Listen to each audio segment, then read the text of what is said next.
Welcome back for another treat or terror, my gremlins and ghoulies. Hi, I'm Fox, any pronouns.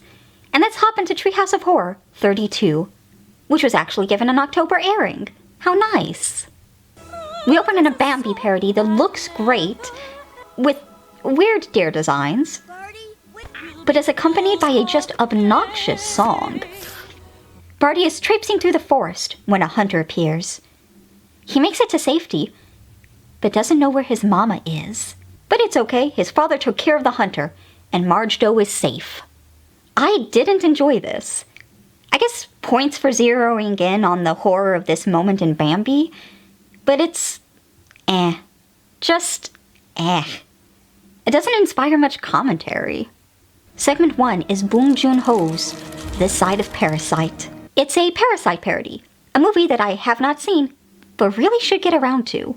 The Simpsons are poor, living in a flooded home.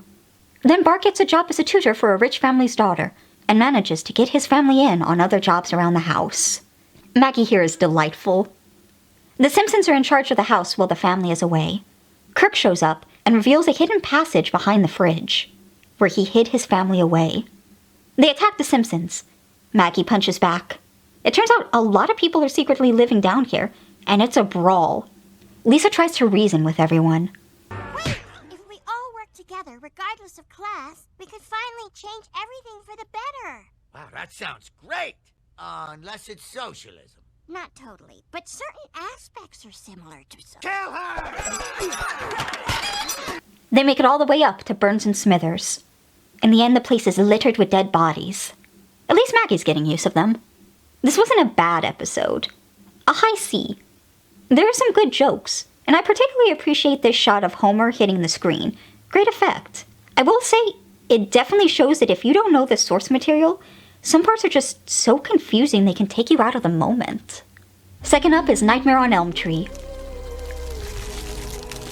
A reference to Nightmare on Elm Street, but don't worry, they aren't just rehashing Nightmare on Evergreen Terrace.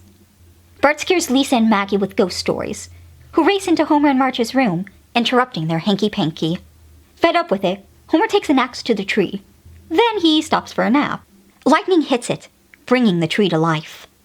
Homer resumes hacking away, only to get smacked against the house as the tree rips up its roots. Angered, it goes to a tree farm and brings more trees to life.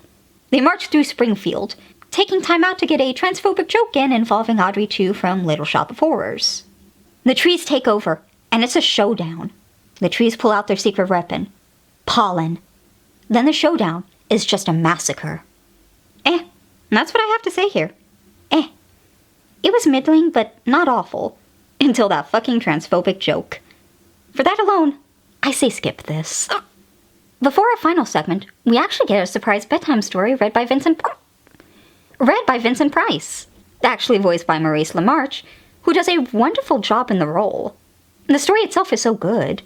We follow Bart, being absolutely awful, as Vincent narrates over gorgeous animation.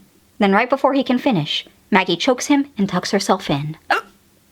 10 out of 10, 5 stars, loved it. Absolutely delightful. Seek this little bit out, please. It is quality. Finally, we're a dead ringer.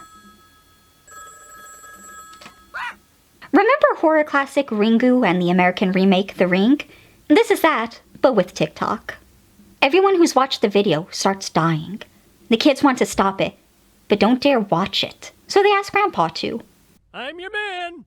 But Grandpa, if you do watch, you die in 7 days. That's 3 more than the doctor gave me. So he watches and describes what's going on.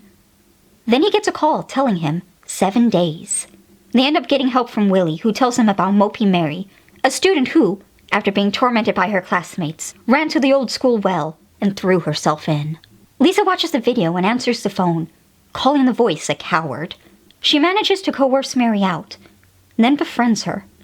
Mary decides to hold herself back in the well. Then we get another song that's more tolerable than before, at least, and we get our Ken and Coda's cameo of the episode. Boring. This one was mostly just boring. The only good part was with Grandpa. Other than that, I just couldn't get into it. Though I guess I have to give them credit for not shoehorning in another bit about how everyone's attached to their phones or how technology is rotting our minds or whatever.